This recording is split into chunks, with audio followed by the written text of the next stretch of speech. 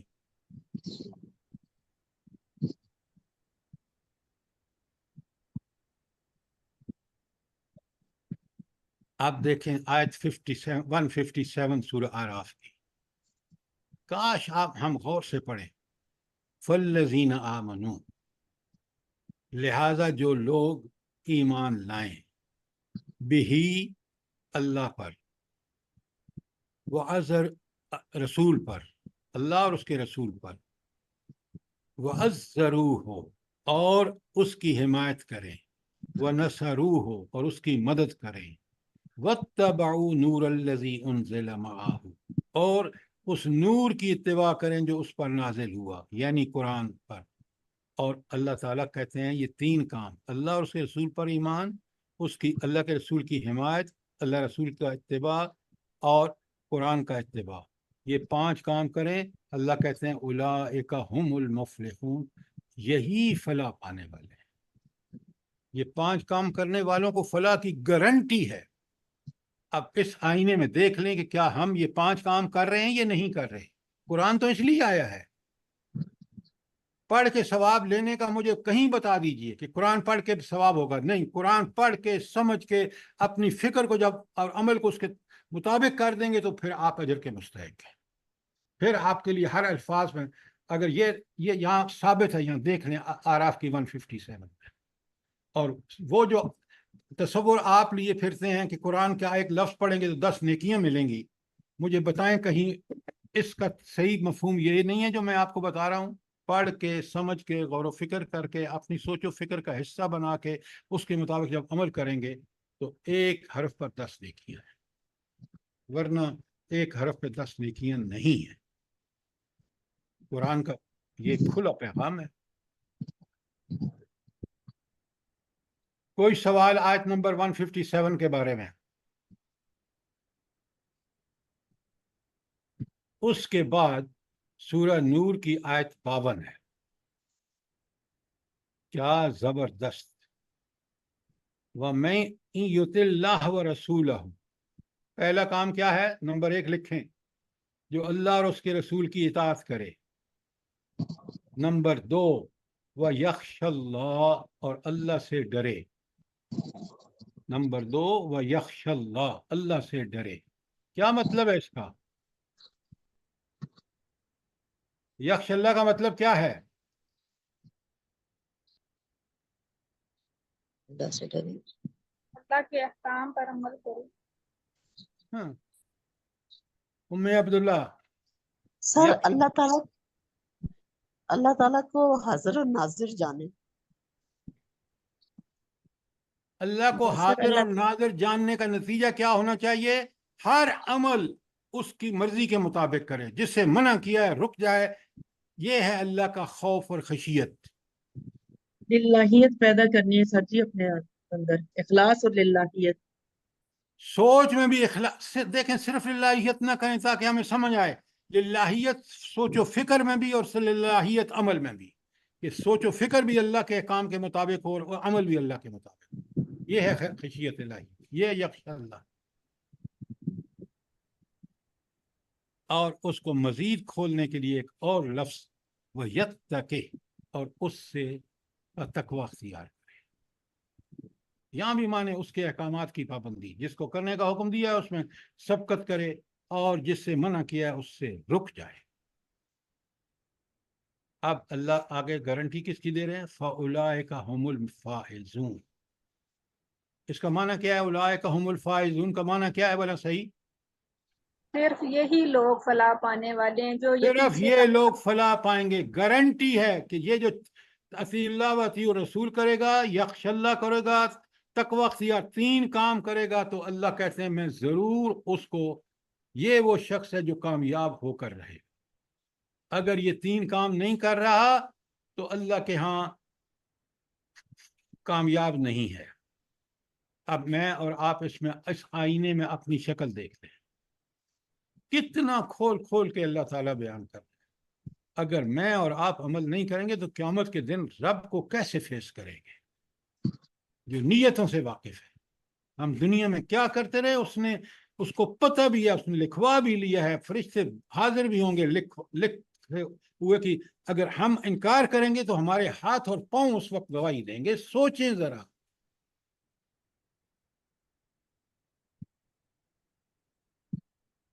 کچھ بات آپ کی سمجھ میں آ رہی ہے؟ جی سر. یہ ہے قرآن کو پڑھنے، سمجھنے اور اس پر عمل کرنے کا طریقہ. صرف لپ سروس سے، جس طرح دنیا میں لپ سروس کوئی کام نہیں آتی، آخرت میں بھی کوئی کام نہیں آئے گی. ہاں، قرآن کو پڑھا، سمجھا، غور و فکر کے ساتھ اس کی حقانیت کی دل اور دماغ نے گواہی دی اور اس کا ثبوت آپ کا عمل ہے، پھر اللہ تعالیٰ کہتا ہے میں اسی کو میں کامیاب کروں. سورہ احزاب کی 31 آپ کے سامنے پڑھی گئی ہے، پھر دیکھیں وَمَن يُطِعِ اللَّهَ وَرَسُولَهُ، جو کوئی اطاعت کر رہے اللہ اس کے رسول کی، فَقَدْ فَازَ فَوْزًا عَظِیمًا. یہ فوزن عظیمہ کون کہہ رہا ہے بھلا؟ اللہ تعالیٰ. اچھا، اب اللہ تعالیٰ کی فوزن عظیمہ کیا ہوگی؟ میں آپ کو تھوڑا سا مثال دیتا ہوں سمجھانے کے لیے. ایک جو بھوکا آدمی ہے، اس کی سب سے بڑی کامیابی کیا ہے؟ سر اس کو کھانا مل جائے. اس کو کھانا مل جائے. بالکل آپ نے ٹھیک کہا. ایک آدمی ہے بڑا تنگ دست ہے، اس کی عظیم کامیابی کیا ہے؟ اس کی تنگ دستی دور ہو جائے. ہاں، اس کو وسائل ذرائع اللہ عطا فرما دے اور اس کی تنگ دستی دور ہو جائے. تو اللہ تعالیٰ جب کہتے ہیں کہ فوزن عظیم، عظیم کامیابی، تو اس میں سب کچھ ہے. وہ کچھ ہے جو میں اور آپ تصور بھی نہیں کر سکتے. اور یہ فوزن عظیمہ کب ہوگی بلا؟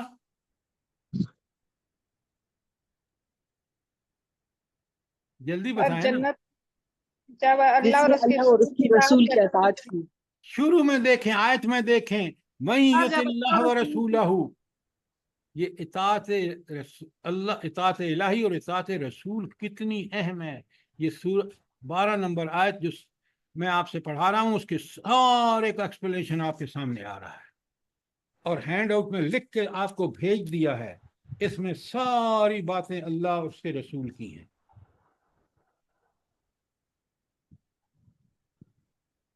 اب آپ سورہ نساء کی آیت 69 اور 70 پڑھیں. اللہ تعالیٰ فرماتے ہیں بسم اللہ الرحمن الرحیم وَمَن یُطِعِ اللَّهَ وَرَسُولَهُ. پھر بات کس کی ہو رہی ہے؟ جو اللہ اور اس کے رسول کی اطاعت کرے. فَأُولَٰئِکَ مَعَ الَّذِینَ، تو یہ ان لوگوں کے ساتھ ہوگا انعم اللہ علیہم، جن کا جنت میں اللہ نے انعام کیا ہے. یہ کون لوگ ہیں؟ پہلے من النبیین، انبیاء.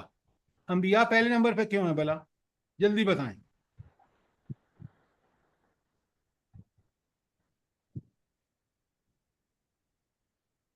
آپ کو بتانے میں کیا باک ہے؟ سر جی، اللہ تعالیٰ نے نبیوں کو اتارا اس لیے کہ اللہ کا پیغام ہمارے تک پہنچائیں. وہ نبی سب سے پہلے اس پیغام پر وہ کہتے تھے انا اول المسلمون، میں سب سے پہلا مسلم ہوں، سب سے پہلا فرمان بردار میں ہوں، جو ہے کام میں لے کے آیا ہوں. وہ اس کی اطاعت کا سب سے پہلا خود عمل کر کے دکھاتا تھا، اس لیے وہ نمبر 1 پہ ہے. تو یعنی یہ بھی نقطہ نکلتا ہے کہ نمبر 1 پہ وہ ہوگا جو اطیع اللہ و اطیع الرسول کا حق ادا کرے گا. وہ صدیقین، 2 نمبر پہ صدیقین ہیں.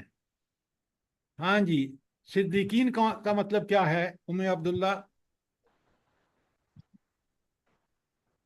سر جی، اپنے ہر معاملے کے اندر صدق کے اوپر قائم رہے. جو اللہ نے حکم دے دیا بس اسی کو بجا لانے میں، اپنے اس مشن میں جو ہے وہ نہیں، یہ ڈیفینیشن ٹھیک نہیں ہے. سر صدق بالحسنى، جی، صدق بالحسنى. آپ ذرا کھولیں نا بات کو.